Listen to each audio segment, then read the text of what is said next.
You're listening to the Residential Movement, where the focus is on making in-home dental care normal instead of novel or niche. I'm your host, Dr. Ashley Robinson, a house call dentist with a lot of passion for reaching patients who are best served in their home or residence. I'm here to encourage, equip, and empower dentists like you to begin offering in-home dental services for patients who cannot get to the office, while also enjoying a more balanced work life. We discuss everything from dentistry, business, ethics, mindset, and more. Listen in to learn how you can become a part of the residential movement. I was recently invited to sit on a panel for an event hosted by my local dental society titled The Business Side of Dentistry for New Dentists. I'll just let you guess what that event was all about. Organized dentistry considers anyone less than 10 years out of school a new dentist. This includes me too. The event had a decent turnout. There was definitely a variety of experience levels represented in the group, but the vast majority of these new dentists were unlicensed dental residents who haven't quite started their careers yet. They're finishing up their clinical training and they'll be practicing within months. I wondered how many of them were actually set on going into business at all.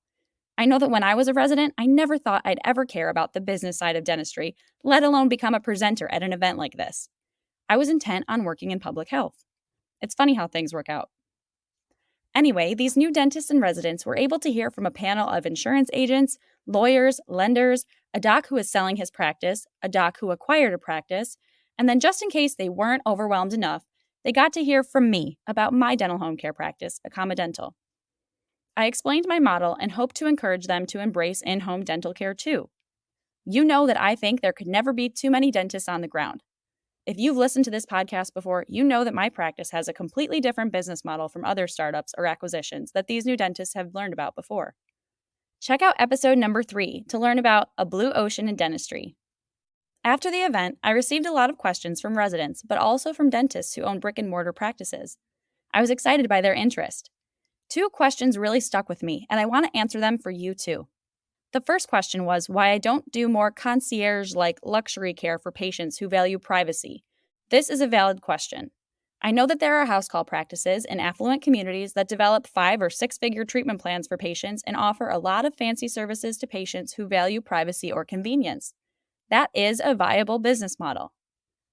The second question was, why don't I have a mobile van? Another very valid question. There are plenty of mobile van practices out there for public health purposes, reaching underserved communities, and for private practice purposes in patients' driveways or workplaces to offer convenience. I'm not surprised that learning about my dental house call practice inspired these questions. My practice model isn't too far off from either of these models. These new dentists had their gears turning, and it was great. Like these dentists, you need to know that the possibilities of dental home care and mobile dentistry are endless. There are so many great dental business ideas out there. I highly recommend exploring all of them because all of them can be supported. All of them provide value to different patients in one way or another. That's why I want you to go back and listen to episode number 13 with Dr. Miles and episode number 15 with Dr. Amaro, because these mobile dentists do their own thing in their own way, and it's great. I'll link to those episodes in the show notes. Okay, so back to the 2 questions. Why don't I offer luxury in-home services, and why don't I have a mobile dental van? Both of these questions have the same answer. The answer is, my mission is to provide dental care to patients who are best served at home. I am looking to meet the needs of a particular patient population. I want to deliver services that my patients demand in the way that they need it to be delivered. Period. My patient pool is comprised of patients with special needs, older adults, patients with dental anxiety, patients with autoimmune disorders, and patients with neurological and neurodegenerative disorders.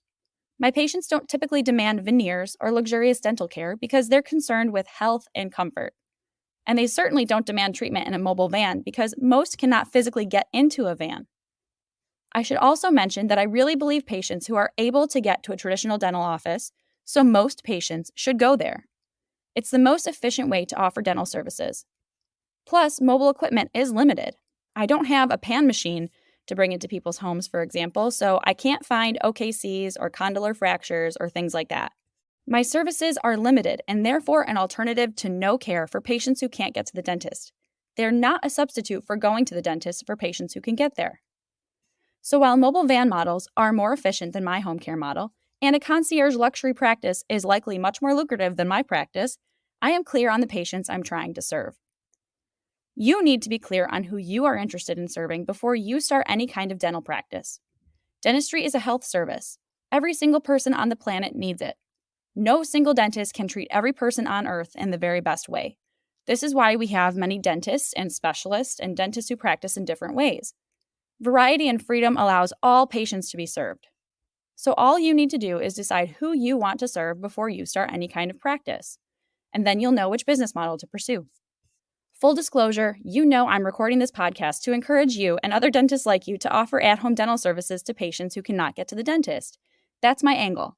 Millions of people need in-home dental care and are going to go without it because you're not offering it yet. Of course, I'm hopeful that this model will gain traction over time so that me, you, and other dentists can start a movement to normalize dental care for the many patients who can't get to the office. Remember, offering dental house calls isn't only wonderful for these patients, it can offer a lot of value and flexibility to your life too. Check out my free scheduling template called A Day in the Life of a House Call Dentist to envision what your days could look like if you embrace this model. You'll find the template at residentialmovement.com/adayinthelife. Thank you for pressing play today and sharing some of your time with me. I'm grateful you decided to listen in and consider offering at-home dental care for patients who need it. Whether you decide to pursue dental home care or not, please consider supporting those in need of it by contributing to the Home Smile Care Foundation. The Home Smile Care Foundation is a nonprofit organization founded by myself and my loved ones to offer financial assistance for patients who struggle to afford in-home care. Thanks again for listening. I really appreciate you. That's a wrap on this episode of the Residential Movement. If you like what you heard today, please leave a 5-star review and subscribe so you don't miss an episode. If you know someone who could benefit from this information, please share this with them. All of these actions help fuel the residential movement. Visit residentialmovement.com for show notes and for access to any links referenced in this episode. Thanks again for listening, Doc. Keep up the good work.